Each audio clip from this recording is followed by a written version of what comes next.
Je fus ravi d'esprit. Au jour du Seigneur, j'entendis derrière moi une voix forte, comme le son d'une trompette, qui disait: Ce que tu vois, écris-le dans un livre et envoie-le aux 7 églises, à Éphèse, à Smyrne, à Pergame, à Thyatire, à Sardes, à Philadelphie et à Laodicée. Apocalypse 1, 10, 11. Ces 7 églises existaient véritablement en ce temps-là, et le Seigneur Jésus voulait aller vers elles en ce temps-là, pour leur dire que tout ce qui était écrit dans ces lettres devait aussi s'accomplir dans ces églises. D'autre part, le Saint-Esprit se sert de ces 7 églises pour représenter toutes les périodes successives de l'histoire de l'Église, après le 1er siècle de la période apostolique. Ainsi donc, les conditions des 7 églises décrites dans les 7 lettres ont une double signification. Premièrement, l'état des différentes églises de cette époque-là, et deuxièmement, l'état de l'Église au cours des périodes successives de son histoire. Je me retournai pour voir la voix qui me parlait, et après m'être retourné, je vis 7 chandeliers d'or, et au milieu des 7 chandeliers, quelqu'un qui ressemblait à un fils d'homme. Les 7 chandeliers d'or que Jean a vus sont les 7 églises. Ils sont le reflet des 7 églises qui existent alors dans la province d'Asie.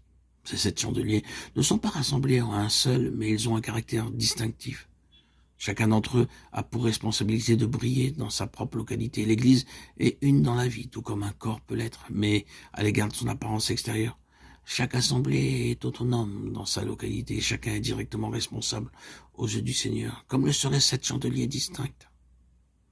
En lisant les chapitres 2 et 3 de l'Apocalypse, nous pouvons voir que l'état de ces 7 églises en ce temps-là, leur œuvre, leur environnement, leurs responsabilités, leurs défaites et leurs récompenses sont toutes différentes. Nous ferions une erreur en manquant de reconnaître ces différences. Ces 7 églises n'ont pas une dénomination commune puisqu'elles sont plusieurs fois appelées. L'église à Éphèse, à Smyrne, à Pergame, à Thyatire, à Sardes, à Philadelphie et à Laodicée. Il n'y a qu'une seule église dans chaque localité.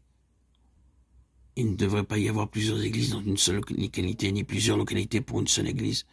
Dieu a ordonné que dans une localité, il n'y ait qu'une seule église. C'est ainsi qu'il n'y a que l'église à Éphèse, ou que l'église à Smyrne, et jamais les églises à Éphèse, ou bien les églises à Smyrne.